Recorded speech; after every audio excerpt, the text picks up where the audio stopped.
शेती माझी प्रयोगशाळा या यूट्यूब चॅनलमध्ये मी आपलं स्वागत करतो. या चॅनलवर आपण नवीन असाल तर या चॅनलला सबस्क्राईब करा. या चॅनलचे नवनवीन व्हिडिओ पाहण्यासाठी बेल आयकॉन नक्की दाबा. आपणास व्हिडिओ आवडल्यास लाईक आणि शेअर अवश्य करा. नमस्कार, मी डॉक्टर मच्छिंद्र बांगर, महाराष्ट्रातील आणि देशातील हवामान परिस्थिती संदर्भात ताजा अंदाज देणारे आपण बघतो. पश्चिमी शाखा जी आहे या मान्सूनची ती कमजोर होण्याची शक्यता आहे आणि पूर्व शाखा मात्र तीव्र राहण्याची शक्यता आहे. सध्या मान्सून आस किंवा ट्रफ ही हिमालयाला पॅरलल आहे, त्यामुळे बरीच उत्तरेला ती सरकल्यामुळे आता मध्य भारत पश्चिम भारतातील पाऊस काही प्रमाणात कमी होण्याची शक्यता आहे. गेल्या आठवड्यातील पावसावर केवळ आपण या व्हिडिओमध्ये लक्ष केंद्रित करणार आहोत, कारण आपण रात्रीच्या व्हिडिओमध्ये बाकी सविस्तर माहिती घेतलेली आहे. गेल्या आठवड्यामध्ये कोकणामध्ये विशेष पावसाची नोंद झालेली नाही, केवळ 31% पावसाची घट होती, परंतु 79% पाऊस मध्य महाराष्ट्रामध्ये गेल्या आठवड्यात पडलेला आहे. 141% पाऊस हा मराठवाड्यामध्ये पडलेला आहे आणि विदर्भामध्ये 90%, तर एकूण जवळपास 55% पावसाची नोंद झालेली आहे. म्हणजे याचा अर्थ असा होतो की गेला आठवडा हा दुष्काळातून मुक्त करणारा आठवडा ठरलेला आहे. दुष्काळी भागात विशेष म्हणजे हा पाऊस झालेला आहे. देशातील स्थितीमध्ये बऱ्यापैकी परिवर्तन झाले. 11% पाऊसमान हे आपल्याला भारतामध्ये दिसते आणि म्हणजे 89% पाऊस हा भारतामध्ये नोंदला गेला आहे. त्यामुळे एकूण स्थिती सुधारते आहे. तसं अजून पूर्व राजस्थान, पंजाब, हरियाणा, उत्तर प्रदेश, बिहार, झारखंड, पूर्व मध्य प्रदेश, आंध्र प्रदेश, रायलसीमा, दक्षिण कर्नाटक आणि केरळ, पूर्वेकडील सर्व राज्यात अजूनही दुष्काळी परिस्थिती आहे.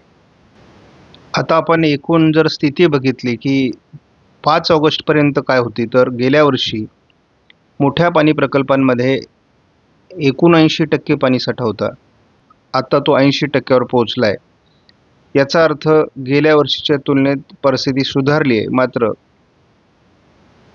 अजूनही अमरावती विभाग आणि छत्रपती संभाजीनगर विभाग या ठिकाणी पाण्याची कमी आहे, तर ती भरून निघणं आवश्यक आहे. मध्यम प्रकल्पांच्या बाबतीत देखील गेल्या वर्षीच्या तुलनेत पाण्याचं प्रमाण कमी दाखवण्यात आलं आहे आणि या ठिकाणी देखील नागपूर, अमरावती आणि छत्रपती संभाजीनगर विभाग हा कमी पावसाचा दाखवण्यात आलेला आहे. लघु प्रकल्पांमध्ये मात्र अजून फारशी सुधारणा झालेली नाही आहे. म्हणजे जे मराठवाडा किंवा विदर्भातील स्थानिक प्रकल्प आहेत या ठिकाणी अजून कमी दिसते. मात्र एकूण सर्वसाधारण पाणी प्रकल्पांचा जर आपण विचार केला तर या ठिकाणी आपल्याला गेल्या वर्षी 71% पाणीसाठा होता आणि आत्ता 70% पाणीसाठा आहे. त्यामुळे आपण गेल्या वर्षीची सरासरी गाठलेली आहे. त्यामुळे आत्तापर्यंतच्या जुलैच्या पावसामुळे एलिनोचा प्रभाव हा पाणीसाठ्यांवर आपल्याला जाणवलेला नाही. एकूण जर आपण विचार केला तर महत्त्वाचे पाणी प्रकल्प बहुतांशी भरलेले आहेत. तो कोयना असेल, मुंबईला पाणी पुरवठा करणारे 7 तलाव असतील, पुण्याला पाणी पुरवठा करणारे सर्व तलाव असतील, कोल्हापूरला पाणी पुरवठा करणारे असतील, कुठल्याही तलावाच्या पाणी क्षेत्राचा विचार केला तर आता सध्या बहुतांश महत्त्वाचे पाणी प्रकल्प हे ओव्हरफ्लो झालेले आहेत. पाणी प्रकल्पांची चिंता ही जी आपल्याला आहे ती लातूर विभागामध्ये अजून पाणीसाठा कमी आहे. त्यानंतर धाराशिव विभागामध्ये पाणीसाठा कमी आहे. नांदेड विभागामध्ये देखील पाणीसाठा कमीच आहे. हिंगोली आणि बीड विभागातही पाणीसाठा कमी आहे. जवळपास यवतमाळमध्ये देखील 57% पाणीसाठा आहे. सांगण्यास तात्पर्य एवढंच आहे की अजून देखील मराठवाड्यातील आणि विदर्भातील काही पाणी प्रकल्प जे महत्त्वाचे आहेत ते भरणं बाकी आहे. सध्या पावसाचं प्रमाण हे पूर्व भारत, उत्तर भारत आणि मध्य भारताचा पूर्व भाग या ठिकाणी वाढलेलं आहे. त्यामुळे या ठिकाणी जी पावसाची कमी आहे ती भरून निघण्यासाठी आपल्याला मदत होईल. कोकण किनारपट्टीला सध्या महाराष्ट्रामध्ये पाऊस दाखवला जातोय. उद्या 7 तारखेला केवळ ढगाळ परिस्थिती आहे महाराष्ट्रामध्ये. कोकणात पावसाच्या दिवसभरात 1-2 सरी होऊ शकतात. ढगाळ परिस्थिती कायम आहे. स्थानिक वातावरणाची शक्यता राहील. विशेष मोठी सिस्टम सध्या भारतात जरी नसली तरी राजस्थानमध्ये आणि झारखंडवर एका सिस्टमची शक्यता आहे. पावसाचं प्रमाण 10 तारखेला तसं कमी होतं आहे. 11 तारखेला एक उत्तर भारतामध्ये सिस्टम कार्यरत असण्याची शक्यता आहे. पण विशेष प्रभावी अशा प्रकारचं वातावरण महाराष्ट्रामध्ये 12 तारखेला नाही, 13ला नाही, 14ला नाही आणि 15लाही नाही. तर एक वेगळ्या प्रकारचा खंड या ठिकाणी सक्रिय राहण्याची शक्यता आहे 15 ऑगस्टपर्यंत. आणि 15 ऑगस्टला आपण परतीच्या पावसाचा अंदाज देणार आहोत. कोकण किनारपट्टीला अधूनमधून हलक्या सरी होऊ शकतात, परंतु विशेष प्रभाव राहणार नाही. आपण ECMWF मॉडेलचा महाराष्ट्राचा नकाशा बघत असतो, परंतु आज आपण पावसाचं प्रमाण कमी झाल्यामुळे या ठिकाणी देशाचा नकाशा बघणार आहोत. आणि आपल्याला स्पष्टपणे जाणवते की महाराष्ट्राच्या मराठवाडा, पूर्व आणि विदर्भामध्ये आज पावसाची शक्यता या मॉडेलने दाखवलेली आहे. मध्य भारतावर आणि उत्तर भारत, पूर्व भारत पावसाचं प्रमाण दाखवण्यात आलं आहे. कोकणातील आणि हळूहळू महाराष्ट्रातील पावसाचं प्रमाण जरी कमी झालं तरी विदर्भात 7 तारखेला देखील पावसाची शक्यता दाखवण्यात आलेली आहे.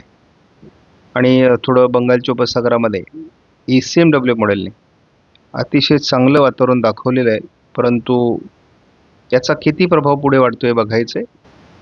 8 तारखेलाही विशाखापट्टणमच्या दरम्यान वातावरण निर्मितीची शक्यता आहे. मध्य भारतावर, पूर्व राजस्थान वगैरे भागात एक कमी दाबाचं क्षेत्र असल्यामुळे पूर्व विदर्भात थोडी पावसाळी परिस्थिती राहू शकते.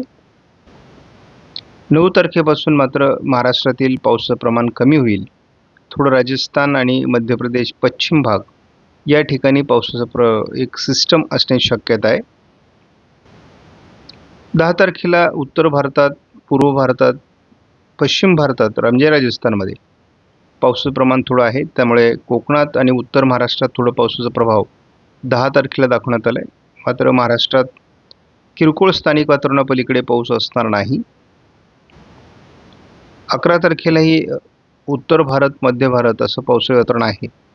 त्याचा थोडा परिणाम उत्तर महाराष्ट्रामध्ये म्हणजे नंदुरबार, धुळे, जळगावमध्ये होण्याची शक्यता आहे. कोकणातही हलक्या सरी होत राहतील. 12 तारखेला विशेष पाऊस तसा नाही आहे. 13लाही विशेष पाऊस नाही, परंतु एक वातावरण निर्मिती किंवा एक सिस्टम या ठिकाणी बंगालच्या उपसागराच्या उत्तरेला बनण्याची शक्यता आहे. जी सिस्टम आपल्याला 15 ऑगस्टला महाराष्ट्रावर येईल असं वाटलेलं होतं, मात्र आपण बघतो 13-14 तारखेला ही सिस्टम पूर्व मध्य प्रदेश, छत्तीसगड, झारखंड, ओरिसा या राज्यांसहित उत्तर प्रदेश, बिहार, पूर्वेकडील सर्व राज्य ज्या ठिकाणी आता दुष्काळी परिस्थिती आहे या ठिकाणची परिस्थिती सुधारण्यास मदत करेल. पश्चिम भारत, मध्य भारताचा पश्चिमी भाग आणि दक्षिण भारत या ठिकाणी मात्र पावसाचे प्रमाण कमी होते. महाराष्ट्रावर त्याचा परिणाम झाला आहे. ही सिस्टम महाराष्ट्राकडे येत नसल्यामुळे 15 तारखेला महाराष्ट्रात विशेष पाऊस असणार नाही. खंडाला जोर मिळेल. 16 तारखेला महाराष्ट्रात विशेष पाऊस नाही. 17 तारखेला महाराष्ट्रात विशेष पाऊस नाही. 18 तारखेला भारतात बऱ्यापैकी पाऊस कमी होतोय. 19 तारखेला देखील महाराष्ट्रात विशेष पाऊस नाही. 20 तारखेपर्यंत आपल्याला पावसाळी खंड अनुभवायला मिळणार आहे. साधारण आपल्याला 13-14 तारखेला विदर्भापर्यंत तरी पाऊस होता, परंतु या सर्व राज्यांमधला पाऊस 15 तारखेनंतर आणखी उत्तरेला सरकणार आहे. आणि भारतामध्ये बहुतांश ऑगस्ट महिना हा तीव्र एल निनोच्या प्रभावाखाली जाणार आहे. त्यामुळे महाराष्ट्रामध्ये पेरलेल्या पिकांना पाणी देण्याची आवश्यकता पडणार आहे. ज्यांच्याकडे पाणीसाठे उपलब्ध आहेत त्यांना पाणीसाठा वापरावा लागणार आहे. आणि विशेष म्हणजे या दरम्यान जो दुष्काळी पट्टा आहे त्याची पुन्हा एकदा वाढ होण्याची शक्यता आहे. जर 13, 14, 15 तारखेला येणारी वादळी प्रणाली महाराष्ट्रावर आली असती तर यदाकदाचित आपल्याला अतिवृष्टीचे जिल्हे वाढताना बघायला मिळाले असते. परंतु आता मात्र आपल्याला या ठिकाणी दुष्काळी जिल्ह्यांची संख्या वाढताना दिसणार आहे. आपण जेव्हा 20 तारखेपर्यंत एकत्रित अंदाज बघतो तेव्हा केवळ कोकण किनारपट्टीमध्ये पावसाची शक्यता दाखवण्यात आलेली आहे. उर्वरित महाराष्ट्रामध्ये स्थानिक वातावरणाची शक्यता आहे, परंतु ती देखील फार प्रभावी नाही. त्यामुळे यदा कदाचित आपल्याला महाराष्ट्रामध्ये ऑगस्टमध्ये पावसाची कमी येऊन पिकांना, कोरडवाहू पिकांना खास करून पाण्याची गरज पडेल. म्हणजे पावसाची कमी जाणवणार आहे आणि बागायत पिकांना आपल्याला पाणी देण्याची वेळ येणार आहे. परंतु आपल्या अंदाजानुसार नवीन वादळी प्रणाली ही ऑगस्ट महिन्याच्या शेवटच्या आठवड्यामध्ये प्रभावीपणे महाराष्ट्राच्या दिशेने येऊ शकते, परंतु हा अंदाज अनिश्चित आहे. आपण या मॉडेलचा सविस्तर अंदाज बघूयात. कोकणामध्ये अजून पावसाची शक्यता कायम आहे, परंतु महाराष्ट्रातील पावसाचं प्रमाण कमी होण्याची शक्यता आहे. थोडं पश्चिम महाराष्ट्राच्या काही भागात आणि अगदी जळगावपर्यंत पावसाची शक्यता आहे. आज स्थानिक स्वरूपाचं वातावरण असण्याची शक्यता आहे. थोडं अकोला अमरावतीपासून वाशिम हिंगोलीपर्यंत आणि यवतमाळ वर्धा म्हणजे विदर्भातील काही जिल्ह्यांमध्ये सुद्धा आज पावसाची शक्यता आहे उशिरापर्यंत. आणि ही शक्यता उद्या देखील आहे. म्हणजे नागपूर, भंडारा, गोंदिया, चंद्रपूर, गडचिरोली, वर्धा या जिल्ह्यांमध्ये आपल्याला उद्या देखील पावसाची शक्यता वाटते, परंतु उद्या कोकणातील पाऊस कमी व्हायला सुरुवात होईल. आणि आपण बघतो 8 तारखेला मात्र घाटमाथ्यावर पाऊस आहे.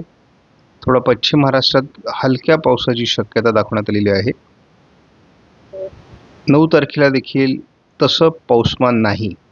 म्हणजे 9 तारखेपासून मुख्य पावसाचा खंड आकार घेईल असा अंदाज आहे. 10 तारखेला मात्र पुन्हा एकदा हलक्या पावसाची शक्यता निर्माण होते. जळगाव जिल्ह्यामध्ये आणि थोडं बुलढाणा, नाशिक पूर्व भाग आणि छत्रपती संभाजीनगर, जालन्यामध्ये, बीडमध्ये हलक्या स्थानिक पावसाची शक्यता दाखवण्यात आलेली आहे. जरी स्थानिक पाऊस झाला तरी देखील आपल्याला दुष्काळाची तीव्रता जाणवणार नाही. आपण अगदी 11 तारखेला देखील स्थानिक पाऊस बघतो आहोत. अशा प्रकारचा स्थानिक पाऊस अधूनमधून जर होत राहिला तरी कोरडवाहू पिकांना फार मोठं जीवदान त्यामुळे मिळतं. 12 तारखेला मात्र विशेष पाऊस नाही. 13लाही विशेष पाऊस दाखवलेला नाही, स्थानिक वातावरणही नाही. 14लाही विशेष पावसाचं वातावरण नाही आहे. घाटमाथ्यावर हलक्या ते मध्यम सरी होतील, परंतु आपल्याला भंडारा, गोंदियामध्ये थोडं पावसाळी वातावरण दिसते. 15 तारखेला विशेष पाऊस नाही. घाटमाथ्यावर दक्षिण कोकणात पाऊस असणार आहे. स्थानिक वातावरणाची 16 तारखेला देखील शक्यता नाही. किरकोळ पाऊस काही विभागात होऊ शकतो, कारण ढगाळ परिस्थिती आपल्याला 17ला दिसते. 18ला तसे विशेष वातावरण नाही. 19ला देखील विशेष वातावरण नाही आणि 20लाही विशेष वातावरण नाही. म्हणजे 12 तारखेपासून पुढे मात्र तीव्र खंडाची शक्यता आहे. त्याच्या अगोदर सौम्य खंडाची शक्यता आहे. त्यामुळं आत्तापर्यंत आपल्याला असं वाटत होतं जुलैला भरपूर पाऊस झालेला आहे, त्यामुळे ऑगस्टमध्ये भरपूर पाऊस होईल. परंतु जसं जूनमध्ये पावसाचं प्रमाण कमी राहिलं तसं ऑगस्टमध्ये देखील पावसाचं प्रमाण कमी राहील. दुष्काळी परिस्थिती निवारण झालेली आहे. बऱ्याच जिल्ह्यांमध्ये चांगल्या प्रकारचा पाऊस झालेला आहे. पाणीसाठे मुबलक भरलेले आहेत. त्यामुळे आपल्याला तशी फार मोठी दुष्काळाची तीव्रता जाणवणार नाही. परंतु ज्या जिल्ह्यांमध्ये आता पाऊस कमी झाला आहे त्या जिल्ह्यांना मात्र याची झळ अधिक पोहोचण्याची शक्यता आहे. आणि ज्या जिल्ह्यांना काठावरचे पाऊस आहेत अशा ठिकाणी देखील पिकांना त्याचा फटका बसू शकतो. त्यामुळे ज्यांच्याकडे पाणीसाठे उपलब्ध आहेत त्यांनी पिकांना पाणी देण्याची व्यवस्था करा. ही वेळ निभावा.